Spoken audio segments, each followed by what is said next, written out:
executioner until she got pregnant.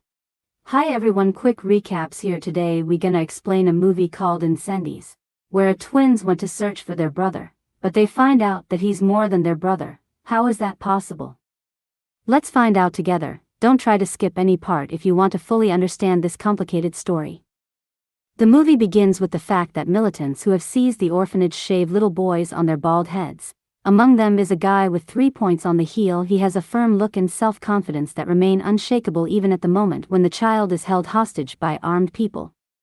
Notary David Lebel invites children of the late secretary who worked for him for almost 18 years to visit him. Not so long ago Naval Marwan fell asleep forever, and now Notary must read that will left by the woman, all property, money and furniture equally between the twins Simon and Jeanne. Naval also asks to bury her without a tombstone, clothes and prayer, so that she lies face to the ground, her back to the world. Her name should not be engraved. After that David reports that the deceased left 2 letters. Jeanne must find her father and hand over 1 envelope. To him Simon must deliver the second letter to his brother about whom they never knew anything. As soon as the last will is fulfilled, twins will receive a letter and will be able to erect a monument with the mother's name to come to her grave. Having received another envelope from the notary, Jeanne finds a church cross and a photo of her mother with a couple of photographs in it. Simon is outraged by the will and is not going to listen to the deceased. He leaves and waits for his sister on the street. Simon suggests that Jeanne ignore her mother's last request and give her a human burial. Girl feels guilty as her mother became ill at the moment when she was around. Having decided to at least make amends for her guilt, Jeanne is going to her historical homeland in the country that their mother left because of the civil war taking place in it. Based on this, Jeanne goes to Lebanon to find her father, who was considered dead, and her brother whose existence she did not know until today. In the evening, girl packs up and leaves Simon a copy of a photograph of her mother taken more than 20 years ago. Before leaving Canada, Jeanne goes to the pool. It was here a few months ago that her mother became ill. At some point the cheerful woman stopped talking and responding to the outside world. Once in the hospital she began to get sick even more, and soon fell asleep forever. Almost 40 years ago, Naval was a cheerful and carefree girl, dating with guy named Wahab. One day after a walk they were met by the elder brothers Naval. Upon learning that the sister was dating the son of refugees and disgracing the family, the brothers got rid of Wahab, taking his life. Naval mourned the loss of a loved one, and her grandmother's moralizing only made matters worse. Having dared, girl admitted that she was pregnant and expecting a baby. Grandmother changed her attitude towards her and began to take care of Naval. Despite this, girl suffered for a long time and painfully because of Wahab and mourned her beloved. 9 months later Naval gave birth to a wonderful baby boy. Putting 3 black dots on his heel, grandmother gave the child to an elderly woman to give him to an orphanage. Naval's family decided to get rid of the shame since boy was born out of wedlock and this could aggravate their position in society. Soon after, grandmother asked to pack up and leave the city, going to Durish. She had a bad feeling and it did not deceive woman. Meanwhile, Jeanne arrives in Lebanon and communicates with a colleague of a mathematics teacher and his old acquaintances. He can do nothing to help and suggests contacting the information office. Here girl also cannot be provided with useful information and is sent to one of the oldest teachers who worked at the university. He recognizes Naval in the photo, who worked for the university newspaper. Also man notices the inscriptions behind the young Naval, and reports that this is a prison located in the south of the country in Kfariat. Going back in time, we see how Naval entered the university in order to keep the word she gave to her grandmother, and get a decent education. Working in a student newspaper, girl had no idea how much and how soon her life would change. At some point streets of the city were filled with military equipment. As it turned out, the nationalists have taken over the campus and are shooting, trying to destroy everyone who was at the university. Fortunately for Naval, she was at home with her father and other relatives, so she remained alive and unharmed. Realizing that she will no longer be able to study, Naval decides to run away and find her child who was taken from her at birth. Having packed her things and deceived her father, girl escapes at dawn and goes south. There were only 2 orphanages near her town, so finding a child would not be difficult. Arriving at the checkpoint with the military, Naval is being checked. She sees hundreds of people trying to break through the fence, but heading in the opposite direction despite the fact that everyone is fleeing from here due to the act of fighting. A few hours later Naval gets to the first shelter and sees that there are only girls there. Nanny tells that boys were moved to Clarket 3 years ago and she needs to go there. After spending some more time on the road, Naval comes to a ruined city inside which active battles were fought. After talking with a local resident, she learns that the destroyed building nearby,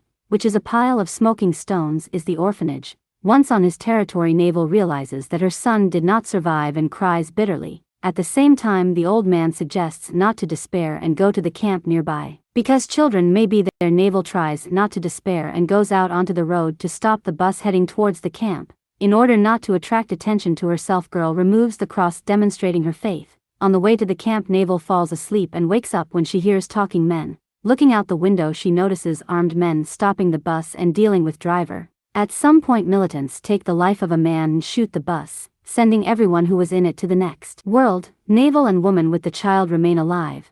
They see that militants douse bus with gasoline and are about to set it on fire. Taking out a cross, Naval says that she is a Christian and asks to have mercy on her. As soon as one of the armed men allows her to leave, Naval leaves and takes girl, passing her off as her daughter. Bus is shot and burned. Baby sees all this and exposes the deception by running to her mother, who was left on the bus.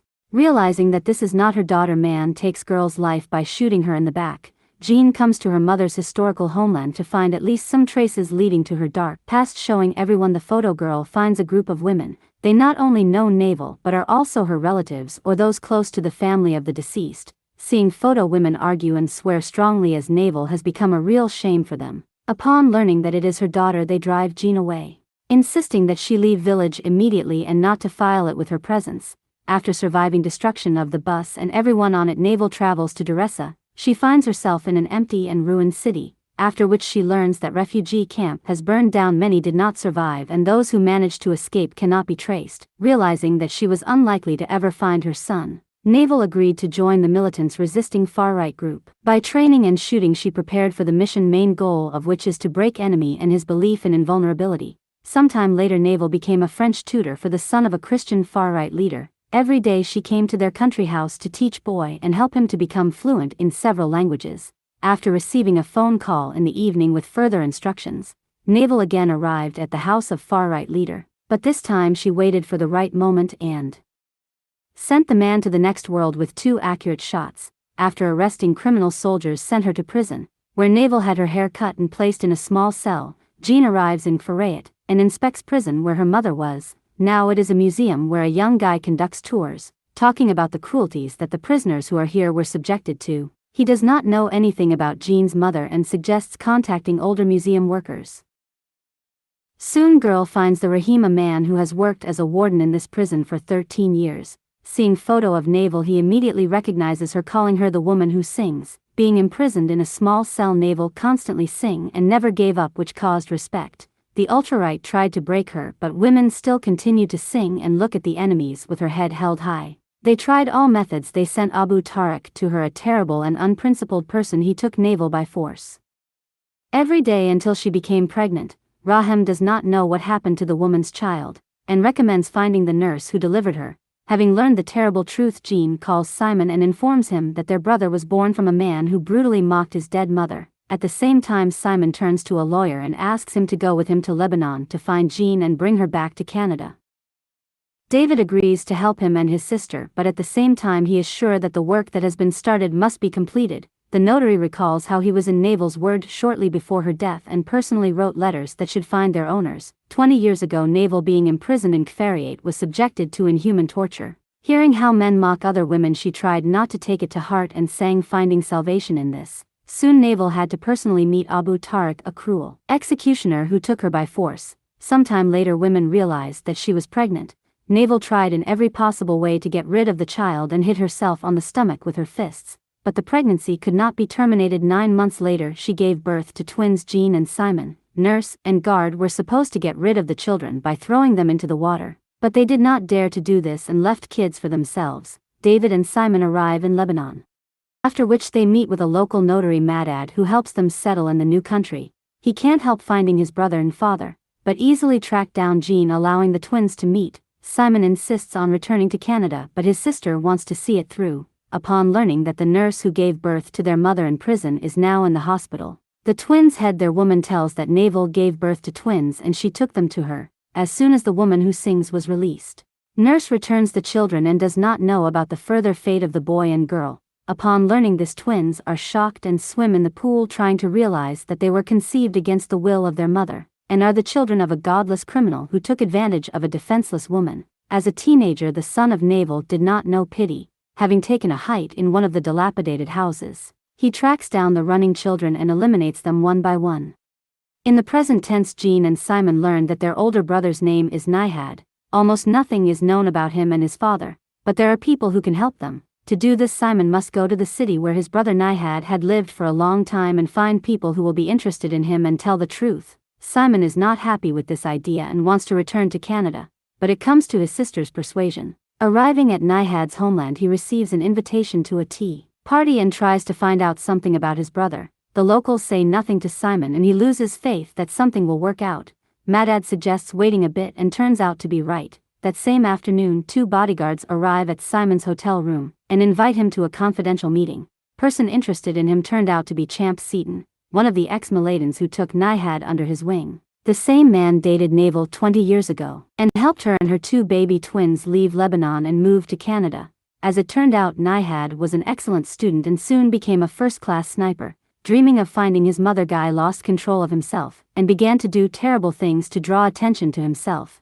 Never finding his mother, Nihad lost his human form and ended up in prison. There he was not a prisoner but an executioner. Older brother of the twins never worked with a but Eric because he is that same person. Returning to the hotel, Simon tells this terrible news to Jeanne. Twins are shocked and realize that their mother gave birth to them from her own son, who's also their own brother. Remembering that ill-fated day, Jeanne understands why her mother behaved so strangely and was speechless. While swimming in the pool, the elderly Naval noticed 3 black dots on the man's leg. She recognized her son and the father of her children, realizing that he is alive and living in Canada. Before leaving this world, Naval left messages that Jeanne and Simon must deliver to the same person. Back in Canada, they find Nihad and give him 2 letters. After reading them, man realizes that they were his children and prisoner number 72, whom he took by force, was his mother. Nihad takes this hard and runs outside to talk to the twins, but they've already left. Jeanne and Simon return to the notary's office to read their mother's 3rd letter, allowing the tombstone to be installed. Sometime later, Nihad comes to him repenting of his deed,